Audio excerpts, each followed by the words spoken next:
यत् फलं नास्ति तपसा न योगेन समाधिना तत्फलं लभते सम्यक् कलौ केशव कीर्तनात्। सतयुग में जहाँ भगवान का ध्यान करना पड़ता था, बड़ी घोर तपस्याएं करनी पड़ती थी और उन घोर तपस्याओं के बाद जो फल प्राप्त होता था। त्रेता में जो बड़े बड़े यज्ञ आदि किए जाते थे और बड़े बड़े यज्ञों के बाद जो सुकृत प्राप्त होता था, जो पुण्य मिलता था, जो यश मिलता था, वह फल कलयुग में केवल प्रभु के नाम संकीर्तन मात्र से ही प्राप्त हो जाएगा। साधक बस भगवान के हरि नाम संकीर्तन करे और भगवान के हरि नाम संकीर्तन करने से ही सतयुग, त्रेता और द्वापर के जो विशिष्ट फल हैं वो कलयुग में मिल जाएंगे। यही इसका दिव्य गुण था और इसी दिव्य गुण के कारण ही महाराज परीक्षित ने कलयुग को अपने राज्य में स्थान दे दिया। पर निरर्थक इसलिए लगता है कि जैसे ऊसर भूमि पर दिव्य सुंदर से सुंदर बीज भी निरर्थक हो जाते हैं, बेकार सिद्ध हो जाते हैं, वैसे ही कलयुग का वातावरण इतना कलुषित हो गया है, इतना विषाक्त हो गया है, इसमें इतने दुर्गुण हैं कि भगवान नाम संकीर्तन भी प्रायः लुप्त होता जा रहा है। भगवान नाम संकीर्तन में भी किसी का दिल लगता नहीं है। कलयुग में भागवत की कथाएं तो सर्वत्र हो रही हैं, बहुत जगह जगह पे कलयुग में भागवत की कथाएं हो रही हैं, पर भागवत के अभिप्राय से, भागवत के तात्पर्य से, भागवत के सार से न तो श्रोता का कोई मतलब है और न ही वक्ता का। भागवत से अर्थ कैसे प्राप्त हो, भागवत से धन दौलत शोहरत इज्जत कैसे प्राप्त हो, इसी पर श्रोता और वक्ता दोनों इसी बिंदु पर कायम है। श्रोता भी इसी उद्देश्य से कथा करवा रहा है कि महाराज खूब धन धान्य समृद्धि बढ़े और वक्ता भी खूब धन प्राप्त हो, इसके लिए कथावाचक बन गया है और कथा सुना रहा है। भागवत के अर्थ पर यदि दृष्टि चली जाए तो भागवत के तात्पर्यार्थ को समझ लिया जाए तो अपने आप ही धनाशक्ति छूट जाएगी। भागवत तो कल्प वृक्ष है, जो मांगोगे सो मिलेगा।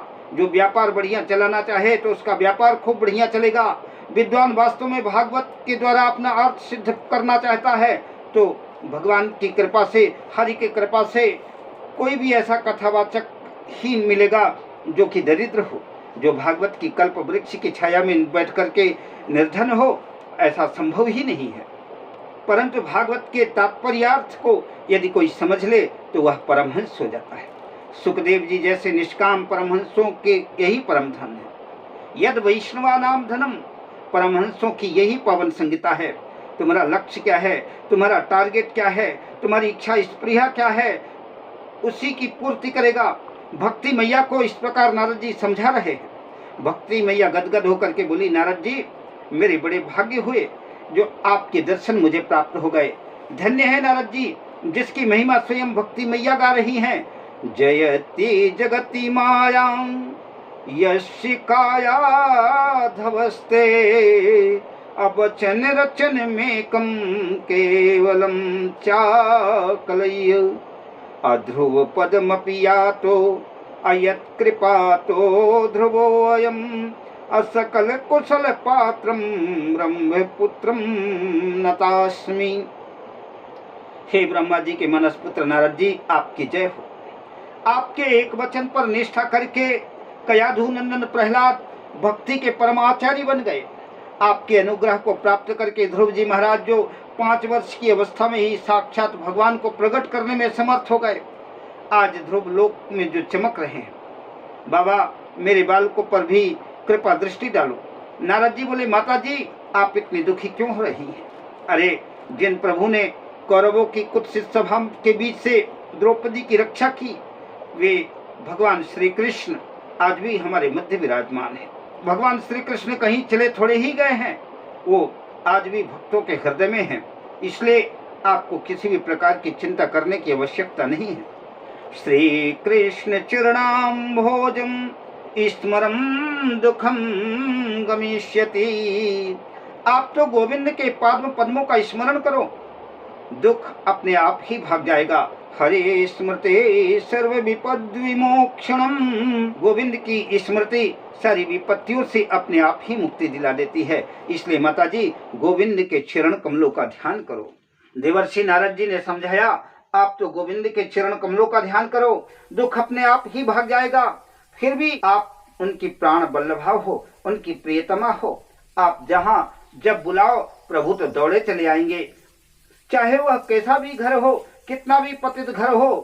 त्वया होतस्तु भगवान याति नीच गृहेष्वपि। जहां जहां भक्ति महारानी वहां वहां भगवान।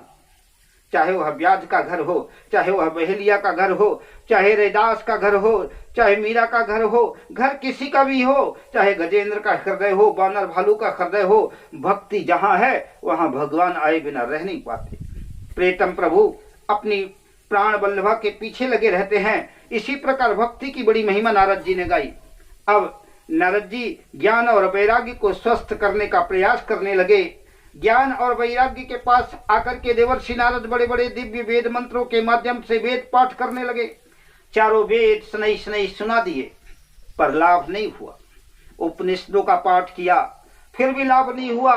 सबका सार श्रीमद् भगवत गीता सुना दिया, वह भी एक बार नहीं। गीता पाठैर मुहुर्मुहुः, अनेक बार भगवत गीता का पाठ सुनाया। थोड़ी सी चेतना तो आई, परंतु फिर भी चेतना आने के बाद पुनः मूर्छित होकर के ज्ञान वैराग्य गिर गए। अब नारद जी को चिंता होने लगी। ज्ञानम प्रबुद्धताम शीघ्रम रे वैराग्य प्रबुद्धताम।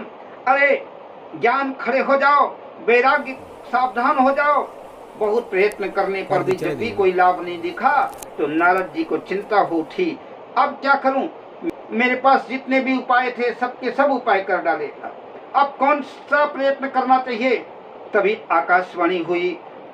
व्योम वाणी तदैवान भून्मा ऋषे खिद्यतामिति उद्यम सफलास्ते अयम भविष्यति न संशया। आकाशवाणी ने दिशा निर्देश किया कि नारद जी उद्यम करो, सफलता अवश्य मिलेगी। नारद जी ने पूछा क्या करूं? तो आकाशवाणी ने कहा कि एदर्थम तो सत्कर्म सुरसे तुम समाचरा। नारद जी सत्कर्म करो तभी ये स्वस्थ होंगे। अब वह सत्कर्म कैसा होगा यह कोई संत तुम्हें बताएगा। अब नारद जी सोचने लगे कि आकाशवाणी ने बात गोलमोल कर दी, कोई स्पष्ट बात नहीं कही। अरे या तो कोई संत का ही नाम बता देते कि फला महात्मा के पास चले जाओ, फला संत के पास चले जाओ, फला साधु के पास चले जाओ, सीधा पहुंच जाता और उनसे उपाय पूछ लेता, उनसे दवा पूछ लेता, तो मैं उस दवा को, उस उपाय को ढूंढ लेता, प्रयत्न करता। पर सत्कर्म करो कोई संत समझाएगा।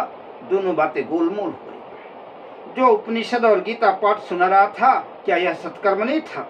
यदि यह सत्कर्म नहीं है तो सत्कर्म का स्वरूप कैसा होगा? और कौन संत समझाएगा? चलो ढूंढते हैं, कोई न कोई तो मिल ही जाएगा। नारद जी निकल पड़े। जो महात्मा मिलता उसी को प्रणाम करके कहते कि महाराज बताइए सत्कर्म किसे कहते हैं? छोटे मोटे महात्मा तो वैसे ही नारद जी को देखकर हाथ जोड़ लेते हैं। अरे नारद जी, आप ब्रह्मा जी के पुत्र हो, सारे ब्रह्मांड में तुम्हारी गति है, और इतना दुनिया भर घूमने वाले महात्मा हमसे आकर के पूछते हो कि सत्कर्म किसे कहते हैं? हम क्या बताएंगे महाराज? और जो बड़े बड़े ख्याति लब्ध प्रतिष्ठित संत महात्मा अमलात्मा थे, वे अपनी इज्जत बचाने के लिए इशारा कर देते कि आजकल हमारा मौन व्रत चल रहा है, मौन खुलेगा तभी बात करेंगे। कुछ मौन व्रत लेकर के बैठ गए, कुछ दाएं बाएं हो गए, पर नारद जी को समुचित उत्तर देने वाला कोई महात्मा मिला नहीं। अब नारद जी को और भी ज्यादा परेशानी बढ़ गई कि अब क्या किया जाए भाई। सामान्य कोई व्यक्ति दवा पूछे तो भी डॉक्टर बता देता है, पर कोई बहुत अनुभवी विख्यात डॉक्टर यदि औषधि पूछे तो छोटे मोटे डॉक्टर बताने का साहस नहीं जुटा पाते, हिम्मत नहीं कर पाते। इतना बड़ा विशेषज्ञ हमसे पूछ रहा है, हम क्या बताएं? नारद जी कोई अपने में कम संत थोड़े ही हैं, महान संत है, उनको जवाब देने वाला कोई ऐसे थोड़े ही साहस कर लेगा। जब कहीं से कोई जवाब नहीं मिला तो नारद जी सीधे बद्रीनाथ चले, और भगवान नर नारायण जहाँ नित्य निवास करते हैं, ऐसी विशालापुरी में बद्रीनाथ में मेरा साधन अवश्य हो जाएगा, वहाँ प्रयत्न करने पर उपाय अवश्य मिल जाएगा। यही सोचकर नारद जी बद्रीनाथ में विचरण कर रहे थे और सनकादि चारों भाइयों से भेंट हो गई। नारद जी आप अपनी पूरी व्यथा कथा सुनाते हुए कहते हैं कि महाराज अब आप ही बताइए, आपने मेरी चिंता का कारण पूछा है तो मैंने सारी समस्या आपके सामने खोलकर रख दी। अब कृपया बताइए कि यह कौन सा सत्कर्म है जो आकाशवाणी ने मुझे बताया था। महाराज, आप भी कोई साधारण महात्मा नहीं हो। आपकी सबसे बड़ी विशेषता तो यह है कि आप सदैव बैकुंठ में पहुंच गए। वहां भगवान के नित्य पार्षदों ने जब आपको रोकने का दुस्साहस किया तो टेढ़ी भिगुटी करके 3 जन्मों के लिए उनको द्वारपालों को आप धरती पर गिरा दिया। ईशां भ्रो भृंग मात्रेण द्वारपालो हरे पुरा अभूमो निपातितो सद्यो यत्कृत्पातः पुरं गतौ।